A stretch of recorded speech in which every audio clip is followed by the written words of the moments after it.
Good evening, and welcome to another edition of Dr. Rob, Spirits and the Supernatural. And we just want to welcome you to the show this evening. We're very fortunate to have on our show this evening a man named Dr. Shawn Macintyre. He is a hypnotherapist. He is also a counselor. He will be joining us in about 5 minutes. We are having some technical difficulties this evening with signing on to the show. So, Shawn, if you are on the line, please hold on and we will get to you momentarily. We just want to thank all of our guests from the past week for coming on. We've had some very exciting shows. We've had a lot of alien abductions that we've been reporting on for the last week. And so we encourage you to listen into the archives, to the shows that we have, archived from the previous week. Yesterday's show was really awesome show. We had on a guest who talked about being abducted at the age of 19, and he told us about his experience about going into the craft, and he gave us some really good details about, what the craft looked like on the inside. And that's something that, we hadn't heard in previous interviews. They, had told us about the craft, but never really gave very many details. And this is a really awesome show to listen to. Monday's show, we had on another guest who talked to us about his experience with aliens and alien encounters. And one of the things the two shows had in common was the fact of the cows. And I thought that was pretty cool because, we all had heard stories over the last, several decades about cows and about how they're found mutilated and different parts of their bodies are taken. Well, our guest on Monday described to us a program that his abductors had told him about where they were actually, producing cows in space as well as babies in space. So that was kind of a really, neat understanding of, why we sometimes find all these animal mutilations in these remote areas. And some have blamed it on the chupacabra, other wild animals over the years, werewolves and such. So how many of those stories are connected to, UFOs and alien abductions? And so that's something to at least think about, as we go through the next several months with our show. And we'd be happy to have a consultation with those that in our listening audience if you have any questions for Dr. Rob. Yeah, hey, Adrien, how are you doing? I'm doing good. How are you? Do we have Shawn on the line? Yes, here he is. I'm going to put him on now. Okay, thank you, Adrien. Shawn, you there? Yes, I'm here, Dr. Rob. How are you? Hi, Dr. Shawn. How are you, sir? Hey, not too bad. Thanks for asking. And tell us a little bit about yourself, your background, your education, where you live, and those kind of things. Well, I'm a hypnotherapist. I live in Louisville, Kentucky, and that's where I have my practice. Attended NYU for a time and University of Caracas in Venezuela. I've also taken several. My education included the U.S. Army as well as travel abroad and just training with different people and institutions around the world. I also speak Spanish. I lived in Venezuela for a long time and also in Europe. I currently run my practice, like I mentioned before, in Louisville, Kentucky. My website is www.hypnoresolutions.com, and I also have a blog talk radio show here on BTR. Can you repeat your website one more time? You were breaking up as you were saying it to us. Hypnoresolutions, one word. Okay. .com. Mm-hmm. .com. Okay. So if they want to contact you, they can go to your website and they can contact you through the website, correct? Absolutely. I have my telephone numbers there. I have Skype. Okay. And my Skype information is Shawn.Macintyre1. And also email is Shawn@hypnoresolutions.com. Okay. Do me a favor. Go ahead and spell the website for us just to make sure that we have the correct spelling. We seem to be having a problem hearing you, so I just want to make sure that the people have the correct spelling for your website. Oh, absolutely. It must be the Skype. I'm calling from my cell phone. It's HYPNORESOLUTIONS.com. Thank you so much. I know we have a lot of listeners throughout the world, and so sometimes our English is not exactly understandable, even myself. And so I just want to make sure everybody gets the correct information. I think that you're going to be an awesome guest for us this evening. You know, I know that you had said that you lived in Venezuela, and, you know, you must really, you know, be feeling for the people of Venezuela right now with the things that are happening with Chavez and, you know, the freedoms they're lacking. Is that one of the reasons why your parents came to the States? No, actually, I was born here. I was raised there, and I was raised in a time when democracy was the norm. However, it's a country that has gone through several dictatorships, including back in the 1930s with General,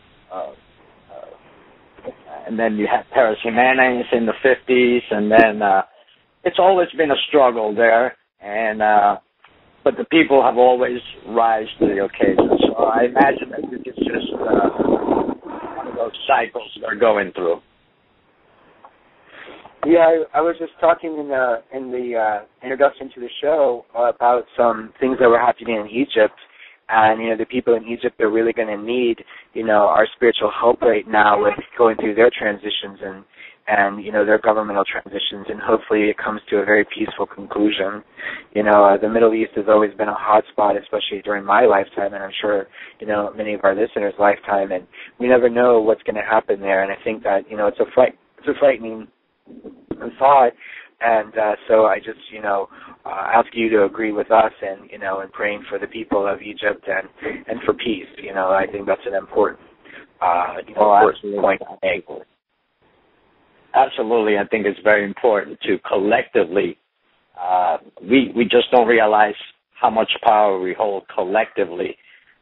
We hold tremendous amount of power individually, but collectively it's even stronger.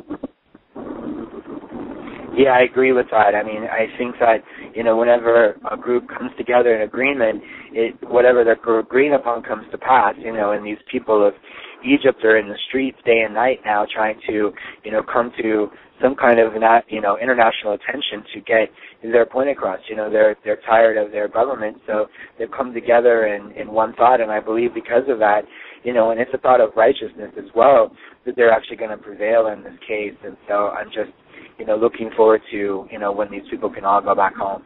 So the more that we think about them and give our, you know, our positive energy and our positive thoughts towards this cause, I'm sure that's also going to, you know, tip the scales in the right direction. Absolutely. I agree with you 100% in that. And collectively we should keep not only Egypt, but, you know, any people that are undergoing any kind of struggle, whether it be social, economical, political, spiritual. There's so much strife in the world today that if we would just stop having these little pockets of collectiveness and just gather into one big collective consciousness towards peace and understanding, we would attain that evolution to that point a lot quicker. I think so as well. I think that it's time to, you know, come together as a spiritual community. And it doesn't matter, you know, what you believe as far as your spirituality, goes. I mean, prayer is prayer. You know, I'm sure that the Buddhist monks are heard just as much as we are. You know, coming together in a positive thought is really what prayer is about. And I think that, you know, we're going to have a show in a couple of weeks with Robert Graves, who also believes in the power of intention and the power of group thinking, and, you know, and bringing about change. And so that's something that we will definitely be thinking of Egypt and the Middle East at this time during that meditation. So I will invite you to come onto the show and help us with that for sure. You have a doctorate in what is your doctorate in? I have in history, world history, and I also hold one in metaphysics as well. Oh, wow, okay. Awesome. So with your doctorate in metaphysics, what kind of things do you do in the field itself? I know you do hypnotherapy, which we talked about prior to the show about how you do past life regressions, and so that's something that we have in common. And so can you just tell us a little bit about what kind of things you do for people? Sure, absolutely. Well, with the metaphysical area, since I deal mostly with spirituality and spiritual issues, and the hypnosis part, I've been able to combine them both. And actually, University of Sedona offers metaphysical hypnosis as well, and it's just simply combining the clinical techniques used in hypnosis along with spirituality to be able to attain higher states of meditation or even regression. And what a lot of people don't seem to understand is that everything is hypnosis, really. When you go to a movie and you watch the movie and it elicits those feelings of whether it's crying, laughing, fear, you're under a state of hypnosis. When we listen to a piece of music and we cry or laugh or feel like moving our bodies and elicits those feelings, that's a form of hypnosis. And with metaphysics and spirituality, we already know how to meditate. If we're able to incorporate very specific hypnotic techniques with that, we're even able to attain, in my opinion, a lot higher states in deepening our meditation. I know a lot of people, I do a lot of guided meditations, and I'm not a hypnotherapist, but I use meditation, to guide people through their past lives. And I know that, honestly, meditation really is hypnosis. It's self-hypnosis. And I think that, a lot of people are afraid of hypnosis. They're afraid, they see all these TV shows about how people are turned into animals and do stupid things. And so a lot of people are, afraid of it. And I think that you really have to trust your hypnotherapist to really be able to, relax enough to be able to benefit. Don't you agree? Absolutely, Dr. Rob. And here's the thing. Here's the thing with hypnosis. And that's why sometimes I tell people, look, stage hypnotists are great. They know how to pick their subjects. There's two things that hypnosis isn't. And one is it's not a form of mind control, because you cannot be made to do anything that you will not want to do. You will never be able to be compelled to do anything that's not already in your belief system.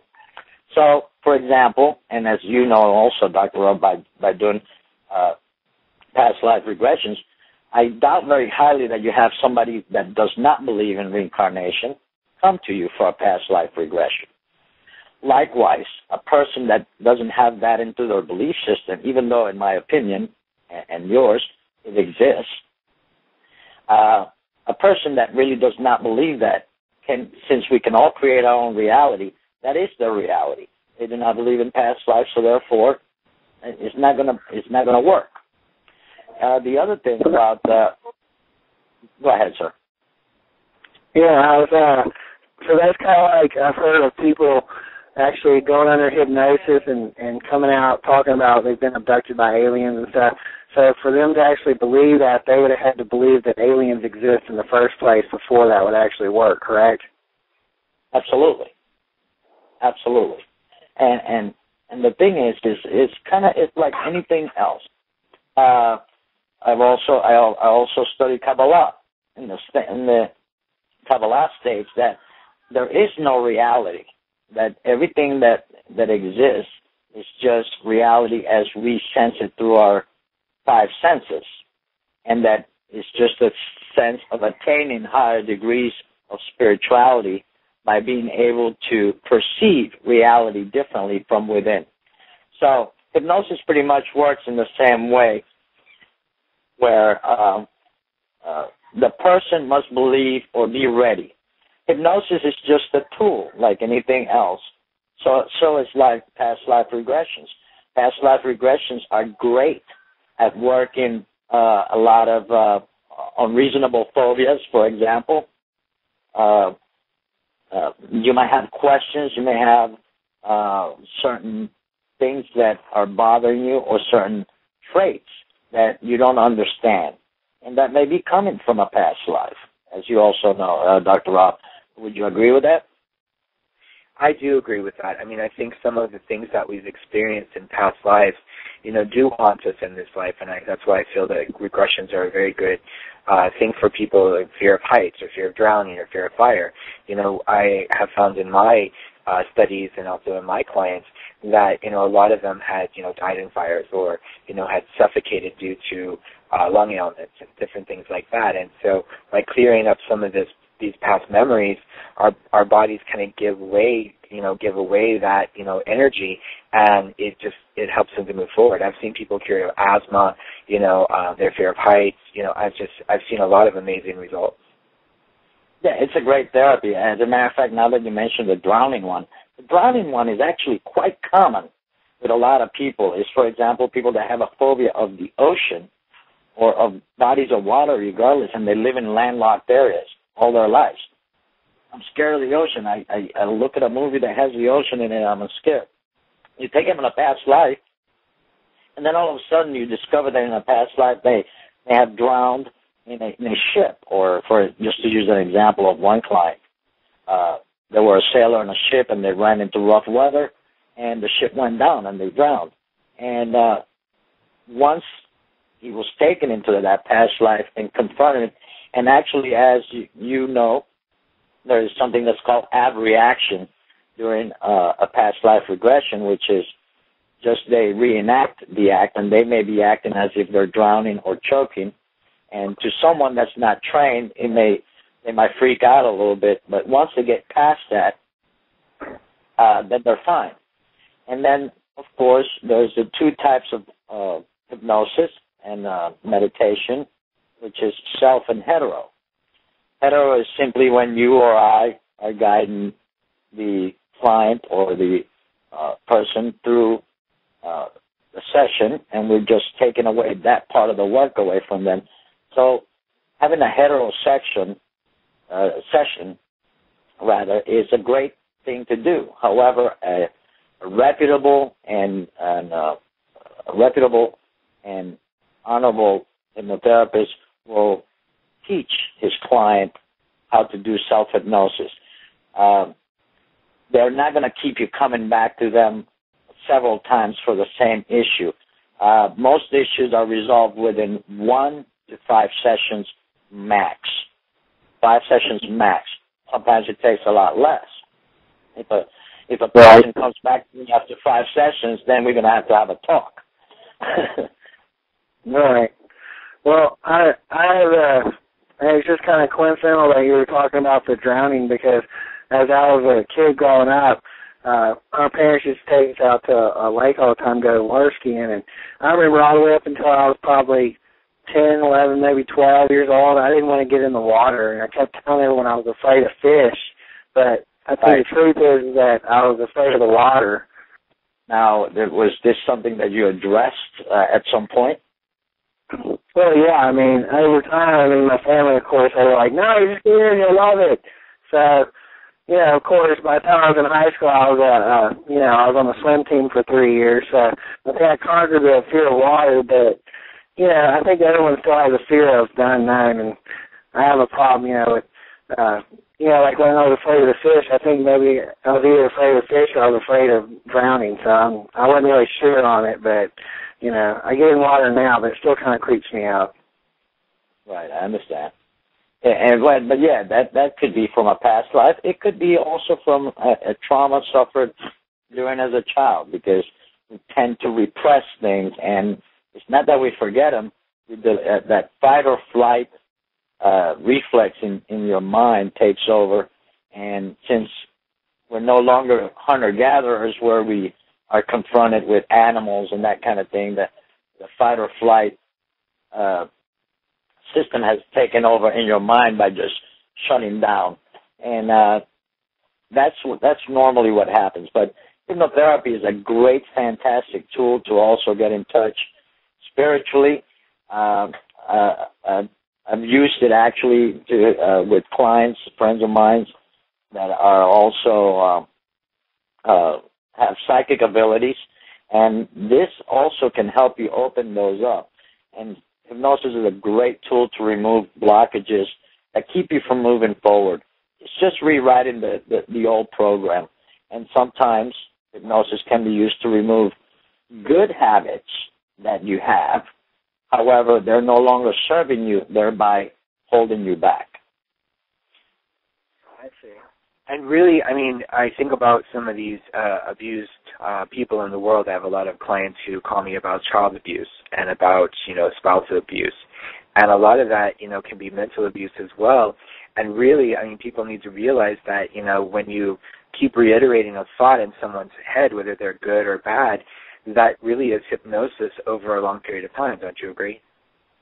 Oh, absolutely. I mean, we're programmed from the moment that we're born.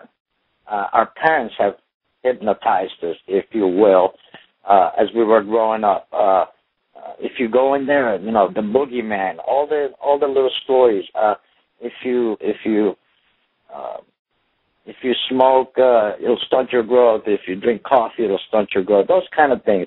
Also the abuse, yes, and the hypnosis goes on. You'll never amount to anything. You're just like your father. What happens when you're told that you're just like your father? You end up acting just like your father, or you're just like your mother. That is a form of hypnosis, and sometimes we carry that with us. And I like to call myself not really as a hypnotizer or a hypnotist or a hypnotherapist. I like to call myself, and I say it on my shows, as a dehypnotizer of people. So, people need to realize that, the programming that we listen to on the radio or the programming we listen to on TV, as you were saying, it really, hypnotizes us. It really desensitizes us in some ways, because we can just, let our subconscious take over and just, live in a fantasy world for that hour or 2 hours that we're listening to a program or watching on television as well.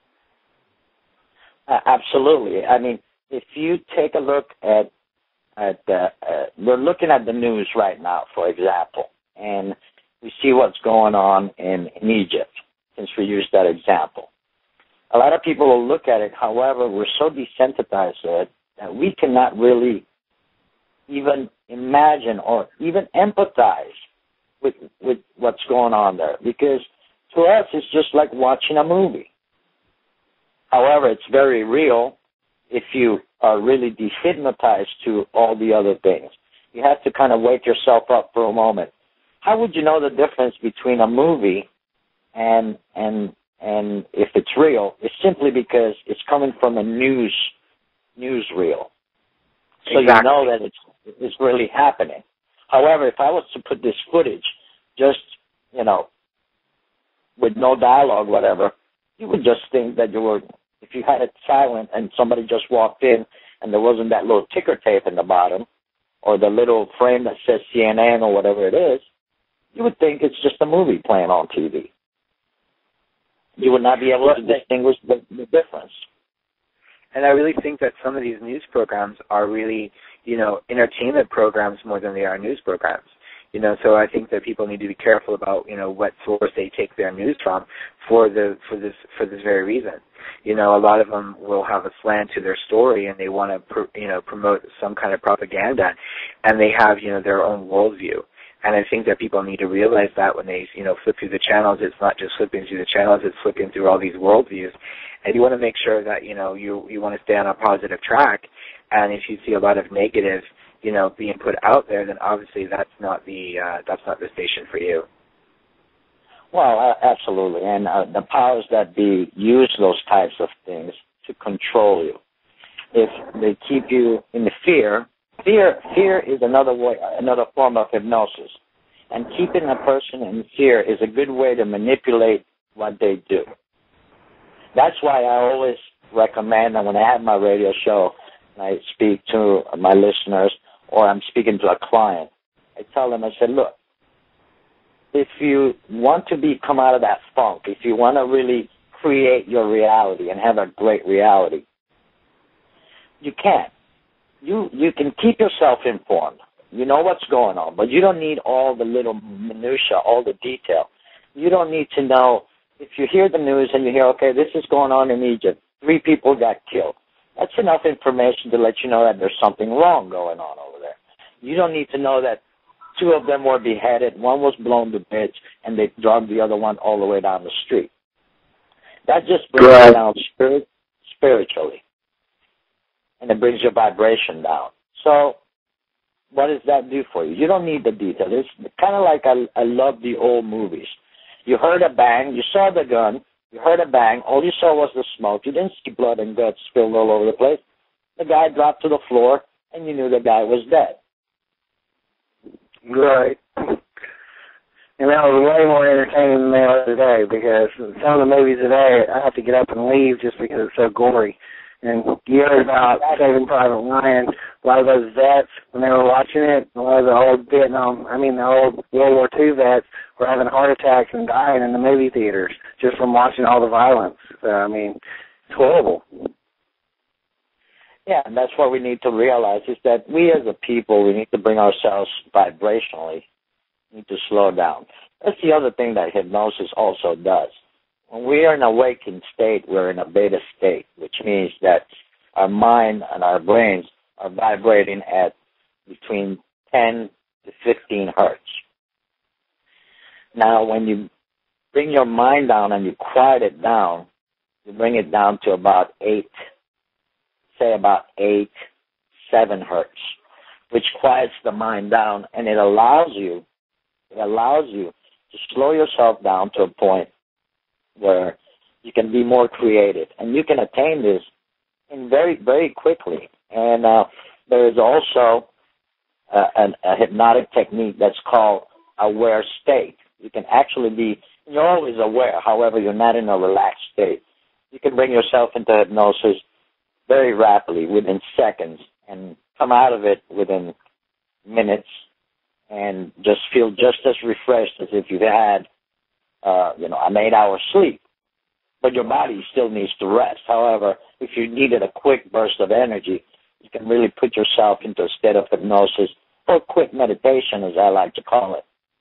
And it's just being.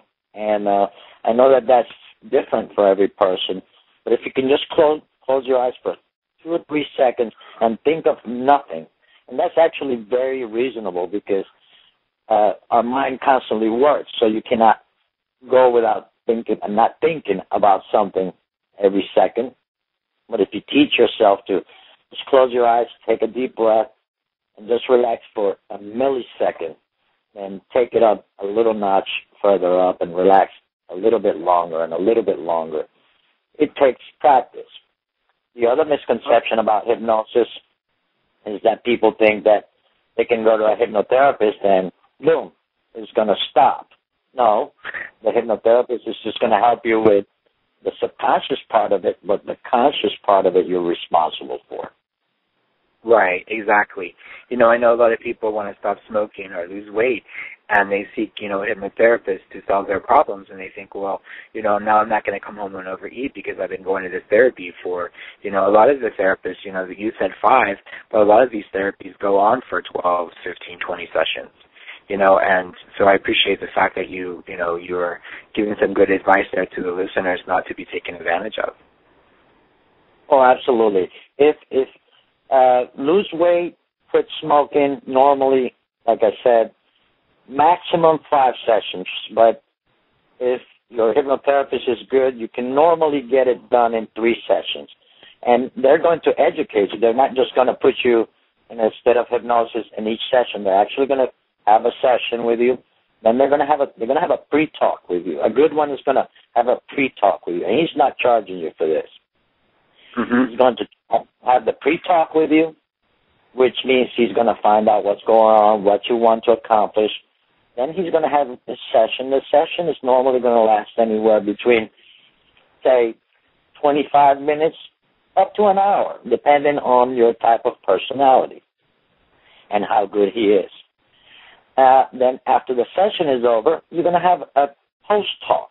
which is going to be a few minutes, where he's going to reinforce what you've done. He may make another appointment for you, or in advance say, okay, we should be done in 3 sessions. From this moment on, you have to follow this kind of guideline. If it's a stop smoking, he's going to explain to you, and he's going to help you along. So it's just not, I go to the hypnotherapist, boom, he hypnotizes me, and I'm out the door. That, in my opinion, is not a good therapist. Right. And it goes back to the point we were making originally about desire. You know, you have to have desire to make change. You have to have desire to go back to a past life. You have to have desire to let go of the past. And I think that's a lot of, part of the success story. You know, if you don't have that belief that you're going to be able to overcome whatever it is you're trying to overcome, then obviously it's not for you. Well, let me share something with you, and I've shared this with my listeners as well. I'm a smoker. I smoke. I haven't stopped because I enjoy it. I don't want to stop. When I'm ready to stop, I will stop. However, why would I, and I'm not going to self-hypnotize myself either. I would go to a hypnotherapist to help me along with the bad habit, if I considered it a bad habit. But in my case, I'm not ready to stop. I'm still enjoying it, even though I know it's not good for me, health-wise. However, I'm not ready. I have used hypnosis to improve other areas of my life, in which I've used colleagues of mine, because you can't always do it all on your own. Even hypnotherapists will use other hypnotherapists, just like doctors use other doctors. Right. For obvious reasons, it's really, difficult sometimes to, even do readings for yourself. So. Yeah, and like I said, it's absolutely, you have to have the desire, you have to have the want. That's the first step. And I would not, and a colleague of mine could put me under hypnosis and give me, and I tell you something, let me share a quick story with you. I tried it once. I had a colleague of mine put me under hypnosis and to stop smoking. And that night I dreamt, and I actually, when I would light up a cigarette, it would taste terrible. But it didn't last long because I didn't have that desire to stop. It lasted maybe about a week, but I would still reach for that cigarette and light it up because I wanted it. I didn't really want to stop. The suggestions worked because he knew that with me, he had to use negative suggestions. Each and every time you pick up a cigarette and light it, it's going to taste terrible. It's going to taste like you're licking an ashtray, that kind of thing. And let me tell you, I could taste the ashes in my mouth. But because I did not have a desire, I was able to overpower that suggestion. So, yes, you're still responsible for the conscious part of the hypnosis. I agree with that. I think that we are responsible for, our own actions, and sometimes we forget that we have free will. We can choose to do something or not choose to do it. So I think that goes along with what you're saying as well. Yes, and it's funny, and it's kind of fun. However, you can have a little bit of fun with hypnosis as well. Another thing that, believe it or not, I got clients that come to me is called erotic hypnosis.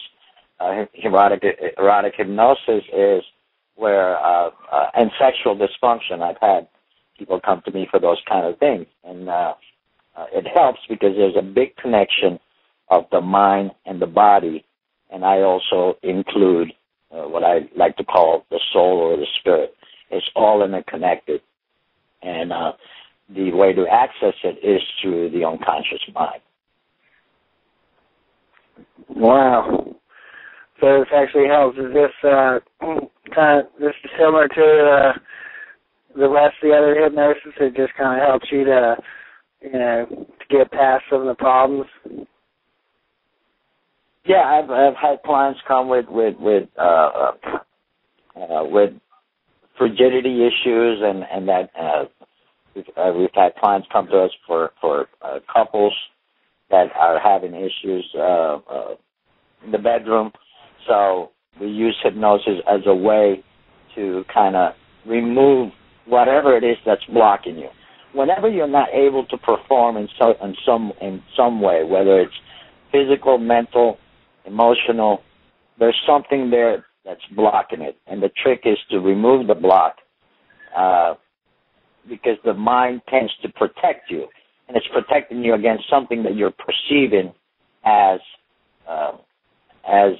bad.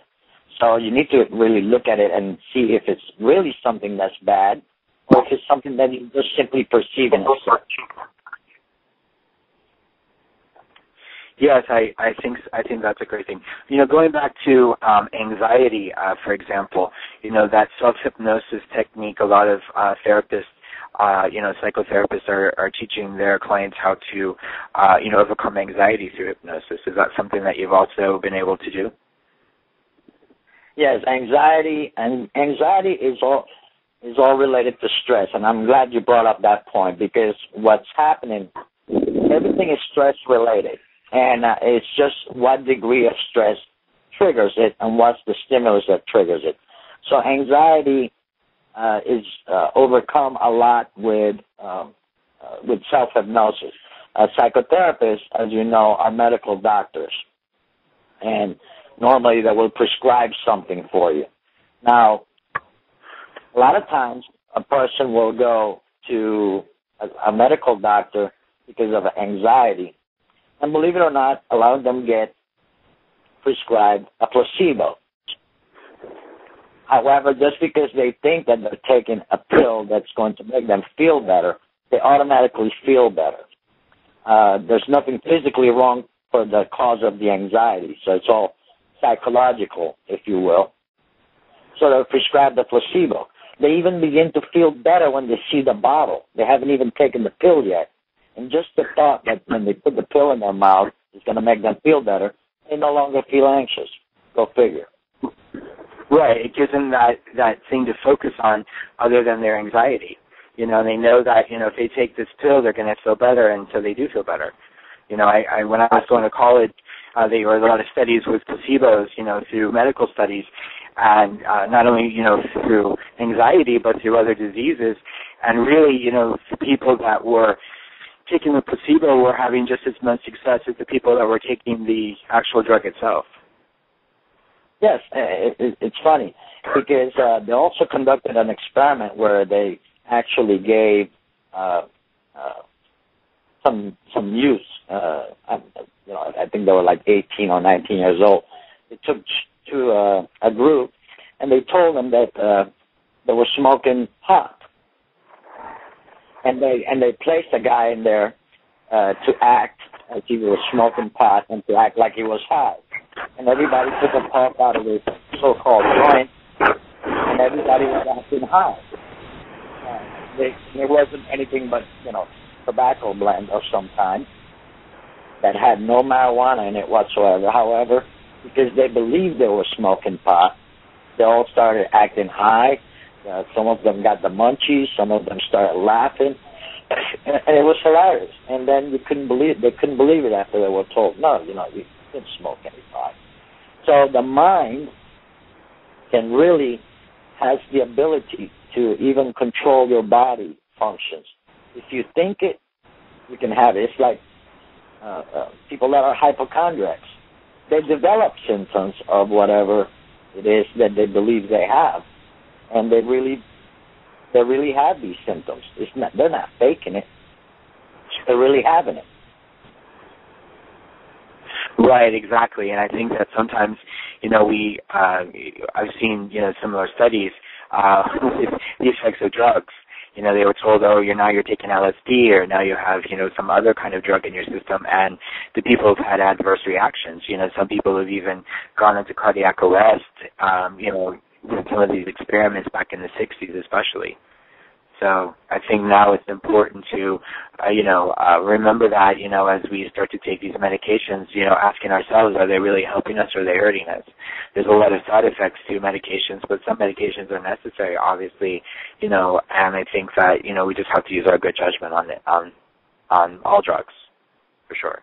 Oh, absolutely. I always, you know, I'm not a medical doctor, so I always tell people to follow the directions of their professionals. However, a good professional will not have a problem with you going and getting a second or even a third opinion. So it always behooves you to have more than one opinion when it comes to any of those matters, especially when it comes to matters of health. Right, exactly. You know, going back to the sexual dysfunction, you have some clients who come to you with, you know, various dysfunctions in that realm. What kind of things do you do with erotic therapy, you know, as far as giving them suggestions about, you know, graphic things to turn them on, or how does that exactly work? That's actually quite an interesting part, because some of them, for example, I get couples that want to try something different. One party wants to try something, and the other party doesn't. For example,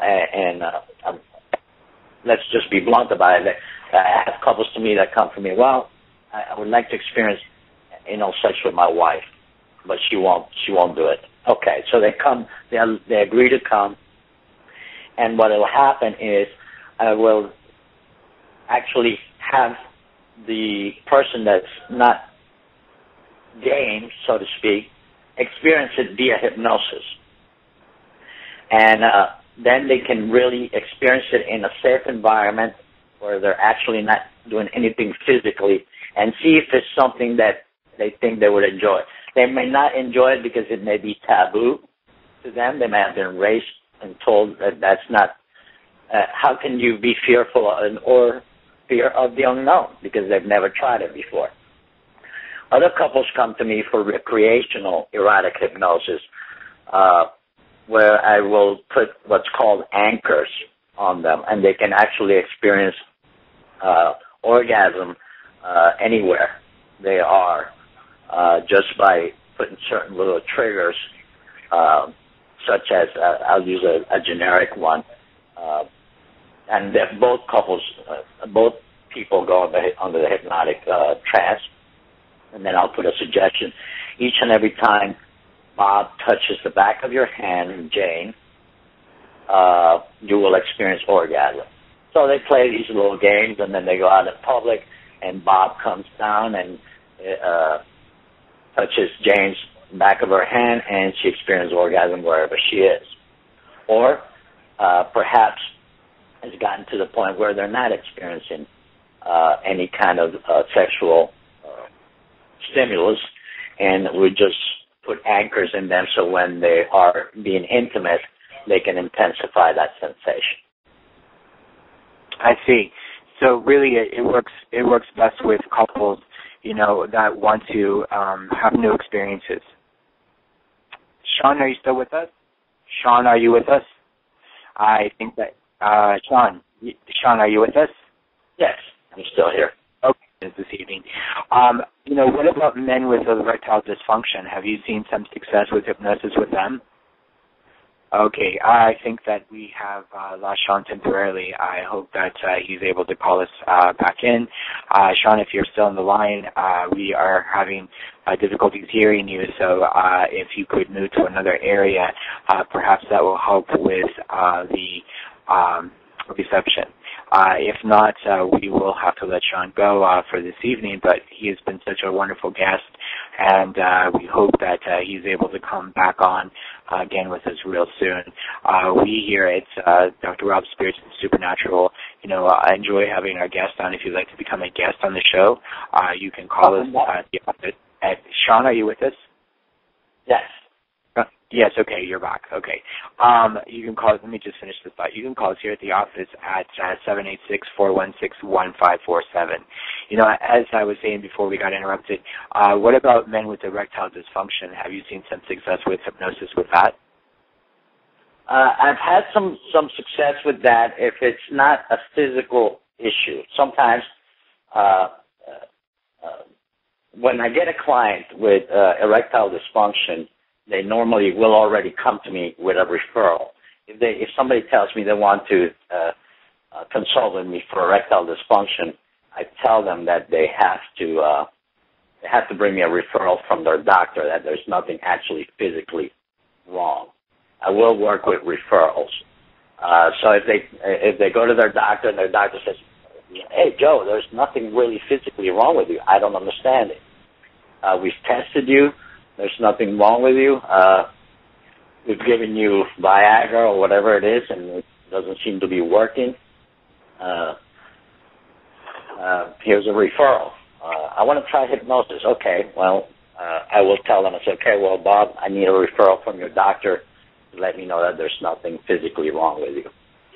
And I've had success with that. And normally it comes from some kind of blockage. And most of the erectile dysfunction clients that I've seen, they seem to have something in common, and it's some blockage that comes from childhood. I don't pry as to what it is, but it seems to always work well with regression, and it's something in childhood. And I've been there's only been a couple of clients that they've told me that it's sometimes it's been related to religious issues, where they've been told that fornication is bad, you're going to burn in hell, that kind of thing. Well, one time I went to the doctor and I was having the same kind of problem, and the doctor basically told me to quit dating ugly chicks. To do what? He said he went to the doctor for a similar problem, and the doctor said quit dating ugly chicks.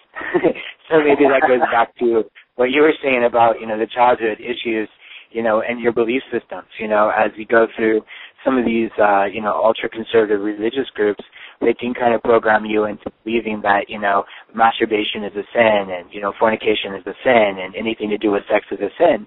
And so they get into their adult life and they have a hard time making relationships on an intimate basis, for fear of God and God being mad at them for some reason, for something that's natural or normal, right?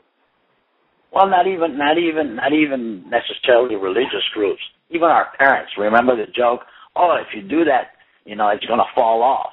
You're going to grow hair on your hands. That sort of thing. I mean, that's the kind of thing that, yeah, you grow up and you get a little bit older and you think to yourself, oh, yeah, how ridiculous it is. But then there's times when, let's say, for example, somebody wants to go ahead and do that, and for some reason, then they have a problem. You don't know why, because you've repressed it. You thought that you've rationalized it, but then you end up with the problem anyway. So it's kind of funny. And as far as the ugly chick thing, just drink till she's pretty. It doesn't matter. Well, yeah, that's my philosophy anyway. I asked my dad about that one time, about, if it was okay to do that, and he said if God didn't want you to, your arms wouldn't be this long. That's funny. I like that. Yeah, it's true. Well, that goes back to our parents' beliefs and, their parents' beliefs. And, a lot of us, grew up in Christian homes and, things are perpetuated throughout generations. And sometimes we have a lot to overcome with, changing our belief system. And I think that, hypnosis, going through a therapy session can help everyone. But we go back to the same point. You have to have that desire. You have to have a desire for change. You have to have a desire to, be different. And I think that's, the basis. I have a lot of people come to my past life seminars that I do, and I would say probably, 90% of them are able to go into some kind of state where they're able to see things, but then there's that 10% who just, refuse to go. Exactly, and I'll agree with that 100%. And then, of course, if you have to have an open mind about everything also. That's why I always try to educate my clients, and the best thing that we can do at any given time is educate our clients. The more educated, and education is easy to obtain today. It's not any kind of obscure science that is kept from the masses anymore. Now, do you do these therapies by phone as well? So if someone's overseas, they could call you and they could possibly have a session with you by telephone using Skype or some other form of communication? Oh, absolutely. I have. As a matter of fact, I will say that between 50 to 60% of my client base is via the phone, via video chat, and it works just as good. On my shows, I actually do a very general session where people are able to obtain degrees of relaxation. I do some very general sessions. Or look up my name, and you should be able to find my show. My show is called The Hypnotic Moment. Okay. And you have a telephone number that you can give to us? I know it's on your website, but can you actually give it to us so that way we have it on air? Absolutely. It's 502-471-7594. Okay, repeat it one more time for us. 502-471-7594.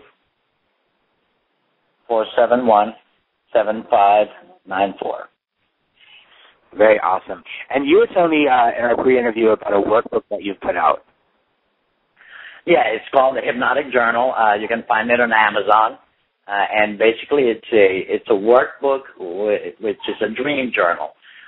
Dreams are normally very revealing about things that are going on with us during our waking moments. And it's a great tool to refer back to, especially if you're going to consider hypnosis as one of your modalities of therapy. Okay. So you can record your dreams.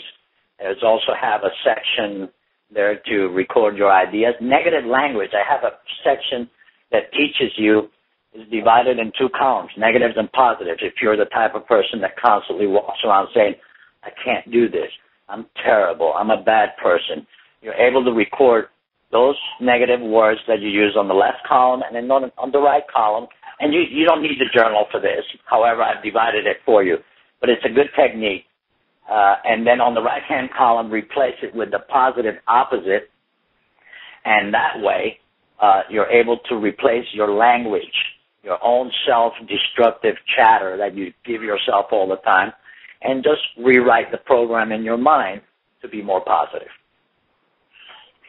I think that workbook will be great. I ask it to people to keep dream journals because I believe in the spiritual world. A lot of times our dreams, as a spiritual person, my dreams are more, prophetic than they are actual dreams. And I think recording some of these events, as they start to happen, you can kind of validate your gift, number one. And number two, you can kind of see a pattern of where your life is going. For me personally, I do readings.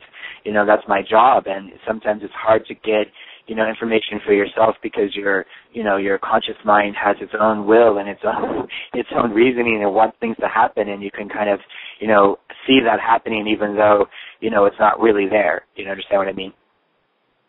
Oh, absolutely, especially with recurring dreams. Recurring dreams are very important to record a lot of the details and the archetypes that present themselves because it may be something that happened in a past life, some karma you may need to work out, and it's trying to tell you. There's this, especially recurring dreams. Recurring dreams, I find, as in my experience, that normally they relate to karma, some kind of karmic debt, if you will, that you need to work out. And it's just telling you that you haven't worked it out yet. Once it's worked out, you'll be surprised.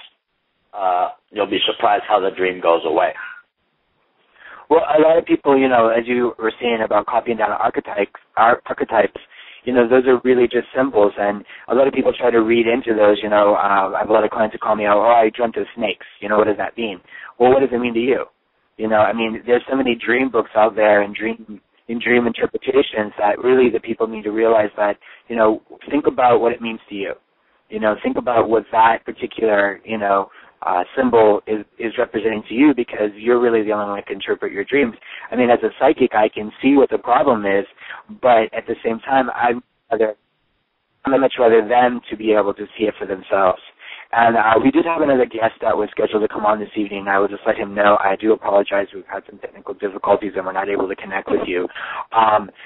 Shawn, you have been a great guest. We really appreciate you coming on the show. And like I said, we'll be inviting you in a few weeks to come on with Robert Graves as we start to work with the power of intention as well as the collective thought. And so once again, give out your phone number one more time, sir. 502-471-7594. Shawn, thank you again for coming on this evening. We've really enjoyed having you. You've really given us a really good insight into hypnosis, and I would encourage all of our listeners to give you a call if they're thinking about going through some kind of hypnotherapy. Maybe you can give them some advice, also to listen to your blog talk show. Your name is Shawn Macintyre, and as you said, you can look at your workbook on Amazon.com. Also, do you have this in the ebook form where they can actually go and get it from you through some kind of other format? I'm working on an ebook format for it. Right now it's just available on paperback, but I am working on an ebook format for it, so I can offer it at a lot cheaper. But you still have to, you need to print it out, because it's very important that you write it down in your own handwriting as opposed to typing it in. It's actually designed so you can keep it by your bedside. So when you wake up in the middle of the night, you can immediately record it down. Or when you wake up in the morning, if you don't wake up in the middle of the night, that motion of writing it down yourself is actually very important. And I do want to thank you for having me on. And I just want to remind our listeners that they can call me, consult me. It doesn't cost anything to come and consult me. I don't charge you just for talking about the issue. If we're going to discuss therapy, then that's a different story. But I can definitely see I need to speak with you to let you know if hypnosis is one of the modalities that you should approach for that. And I really appreciate you having me on tonight. Well, thank you, John. Thank you, Dr. Shawn Macintyre, for coming on this evening.